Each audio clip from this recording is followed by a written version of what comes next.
देवपुत्राच्या जन्माचीच ही कहाणी आपण पाहणार आहोत। येशू बाळाचा जन्म या नाटिकेतून। आजपासून 2000 वर्षापूर्वीची ही कहाणी आहे। अन्ना व जोकीम यांच्या अत्यंत धार्मिक कुटुंबात पवित्र मारियेचा जन्म झाला। मारिया ही अतिशय धार्मिक आणि देवाला भिवून वागणारी होती। ती सतत प्रार्थनेत मग्न असायची। असेच एके दिवशी मरिया प्रार्थना करीत असताना गॅब्रिएल नावाचा देवदूत प्रगट होऊन मरियेला दर्शन दिले। तेव्हा अचानक शुभ्र प्रकाश व देवदूतास पाहून मरिया घाबरली। तेव्हा देवदूत तिला म्हणाला, मारिया, भिवू नकोस, कारण देवाची कृपा तुझ्यावर झाली आहे। पहा, तू गरोदर राहशील व तुला पुत्र होईल। त्याचे नाव येशू असे ठेव। त्यावेळी मरिया घाबरून व नम्रपणे म्हणाली, हे कसे शक्य आहे, कारण मला पुरुष ठाऊक नाही। तेव्हा देवदूत तिला म्हणाला, पवित्र आत्मा तुझ्यावर येईल, त्याचे सामर्थ्य तुझ्यावर छाया करेल। या कारणाने त्याचा जन्म होईल, त्याला पवित्र देवाचा पुत्र असे म्हणतील। पहा, मी प्रभूची दासी आहे, आपण सांगितल्याप्रमाणे मला होय। तेव्हा योसेफाच्या कानावर मारिया गर्भवती असल्याची बातमी गेली। तेव्हा तो मनात विचार करू लागला, मारियेची अब्रू चव्हाट्यावर मांडण्याची त्याला इच्छा नव्हती, म्हणून मारियेला मुकाट्याने सोडून निघून जावे असा तो विचार करत होता। मरियेला होणार आहे तर मी तिला मुकाट्याने सोडून देईन। अशा विचारातच तो झोपी गेला असता एका देवदूताने योसेफाला स्वप्नात दर्शन देऊन म्हटले, योसेफा, मरियेला बाळ होणार आहे, याचे आश्चर्य वाटून घेऊ नकोस, कारण ही देवाची योजना आहे।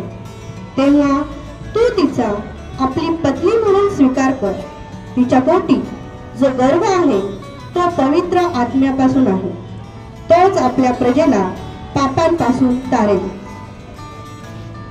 तेव्हा योसेफ देवदूताला म्हणाला, तुम्ही सांगितल्याप्रमाणे मी करेन। मग योसेफाने मारियेशी लग्न केले। तेव्हा असे घडले की रोमन सम्राट कैसर ऑगस्टीन याची आज्ञा झाली की प्रत्येकाने आपापली नावे नाव नोंदणी करून घ्यावी। प्रत्येकाने आपल्या मूळ गावी जाऊन आपली नाव नोंदणी करून घ्यावी।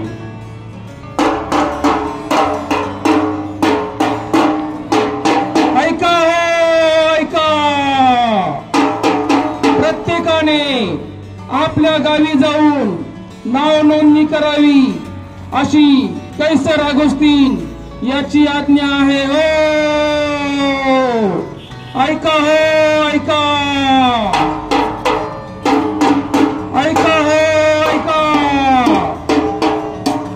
प्रत्येकाने आपल्या गावी जाऊन नाव नोंदणी करावी अशी कैसर ऑगस्टीन याची आज्ञा आहे। हो, ऐका हो, ऐका।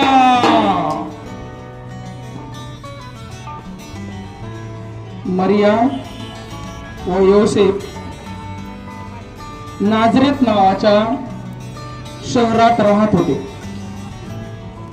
तिथून ते आपली नाव नोंदणी करण्यासाठी बेथलेहमला निघाले। नाझरेत पासून बेथलेहमचा प्रवास जवळजवळ 65 मैल होता, म्हणून त्यांना बरेच दिवस प्रवास करावा लागला।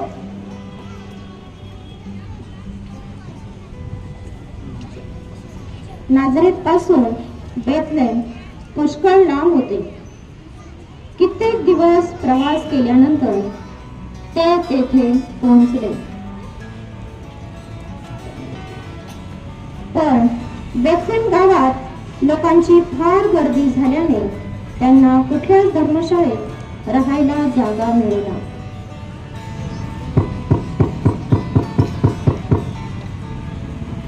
आम्हाला येथे जागा मिळेल का? नाही नाही, माझ्याकडे जागा नाही. योसेफ आणि मारिया पुढे जातात.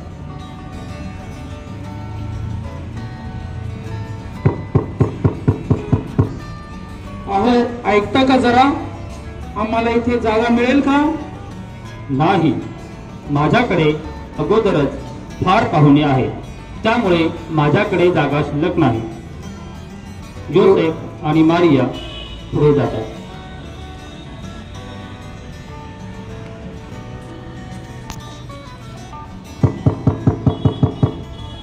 कृपया आम्हाला राहायला इथे जागा मिळेल का? नाही नाही, माझ्याकडे जागा शिल्लक नाही. अहो, जरा ऐका हो. माझ्या बायकोची परिस्थिती फार नाजूक आहे. तिला कुठल्याही क्षणी बाळ होईल. आम्हाला थोडी तरी जागा द्या हो. हे बघा, माझ्याकडे जागा नाही, परंतु समोर तो माझ्या गाईचा गोठा आहे. तो चालेल का तुम्हाला? हो हो, चालेल. मी आपला आभारी आहे. जोसेफ व मारिया तेथून निघून पुढे जातात व देवाचे आभार मानतात. मारिया, बघ, देवाने आपल्याला आश्रय दिला, त्याबद्दल आपण देवाचे आभार मानूया. बाळाला बाळंताने गुंडाळून गव्हाणीत ठेवले.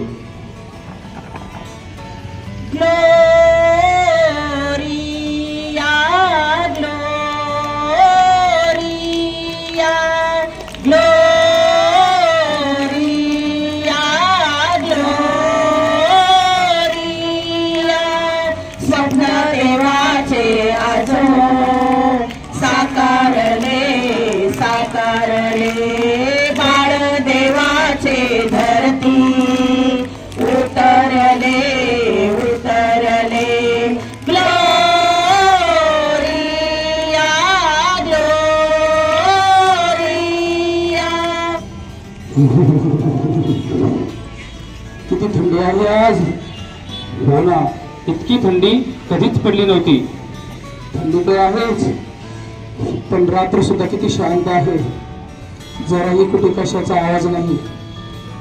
ते असे बोलत असतानाच प्रभूचा दूत त्यांच्या जवळ उभा राहिला. त्याचे तेज त्यांच्या भोवती पसरले. तेव्हा ते फार घाबरले. तेव्हा देवदूत त्यांना म्हणाला, भिऊ नका, कारण पहा जो मोठा आनंद सर्व लोकांना होणार आहे त्याची सुवार्ता मी तुम्हा सांगण्यासाठी आलो आहे. तुमच्यासाठी दाविदाच्या गावात तारणारा जन्मला आहे. तुम्हास खून ही की बाळंताने गुंडाळलेले व गव्हाणीत ठेवलेले एक बालक तुम्हाला आढळेल व तो जगाचा तारणारा आहे. मग देवदूत तेथून निघून गेला. तेव्हा ते मेंढपाळ आनंद साजरा करू लागले.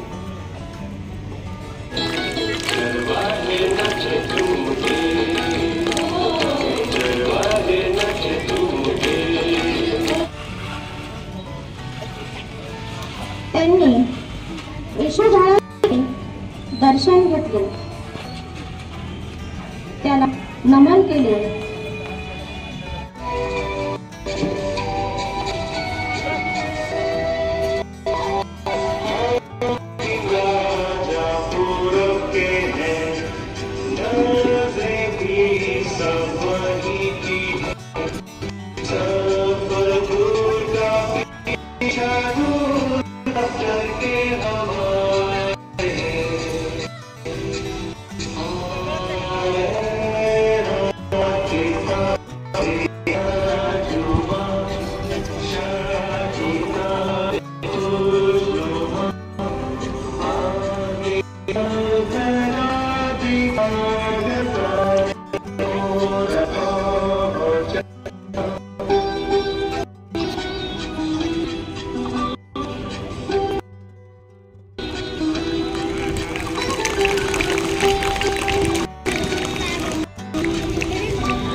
होते तिथे तारा थांबला तेव्हा त्यांना येशू बाळाचे दर्शन घडले.